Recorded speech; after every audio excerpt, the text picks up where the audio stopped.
I'm working with the same data set I had last week. So just to let you know what it is, it's a compound data set. So each row represents a compound or a molecule, and then some properties of that molecule. For example, its molecular weight, or maybe its solubility, and maybe some assay results. But it's not too important at the beginning, because I want to go through some tips and provide you a little info about layout and things like that. And today's session, I'll be mixing up a little bit between 7.11 and a little bit for version 10. I'll highlight where things are available in either one as we go along. Right now, I'm in version 10, and some of the things here that I'll show you are part of version 10. So one of the nice things, I've got a couple of graphs on the screen here, a scatter plot of molecular weight versus log P, a distribution of the assay results, and a breakdown of the number of compounds for each of the libraries. If you're stuck for screen estate, or you've got a lot of graphs as part of your analysis, in version 10 now you can maximize a visualization to fully occupy the screen. And you can also, when you hover over the title bar, you can also iterate through those visualizations one at a time.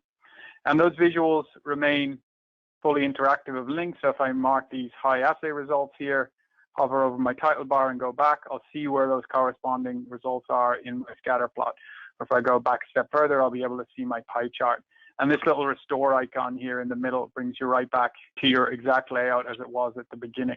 So when your screen estate is small, or you've got a lot going on the screen, that can be useful. It's also useful if you're dealing with smaller screens, for example, if you're trying to open something on a mobile device. Something else that's part of 10 is kind of the adaptive layout. So if I minimize my window a little bit here and make it smaller, so it drops below a certain width, you'll see that it'll lay out all of my visuals here stacked one on top of the other. So that works really nice if you're developing for a mobile solution, or again, you've just got limited screen estate and you're trying to open something. Spotfire will try and adapt as best it can to relay out those visuals as you need them. Something else that can be useful, though, if you have the luxury of 2 monitors, or maybe when we used to be in meeting rooms and doing group presentations in person, hopefully we'll get back to that soon, is you can also open tabs in new windows. So for example, if you come down to the page tab down here, I can choose to open this in a new window. And that gives me a separate Spotfire session, which I can lay out. I can lay these things out side by side here, and they remain fully interactive.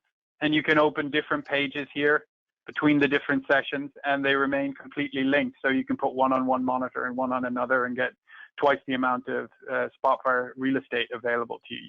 So nice adaptive design for going down the screen sizes. That new window capability lets you go up screen sizes, or if you've got multiple screens, you can get more content across pages up and analyzed inside of Spotfire in one session.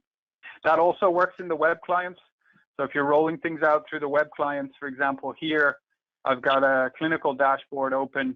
You can also take a tab within there and choose to open that page in a new window. I'm using Chrome, so I can just drag it out and it'll pop into its own new window. And then again, same as I did before, I can lay these things out side by side. And maybe I want to look at a patient profile in one. And here now, when I mark some records here, they'll pop up here and I can drill down into my patient profile. So again, if you want to work across multiple pages at one time, or maximize the amount of screen space you have, be that in a presentation room or multiple monitors, you can do that using those pop out in new window functionality. So hopefully that brings some new capabilities to people.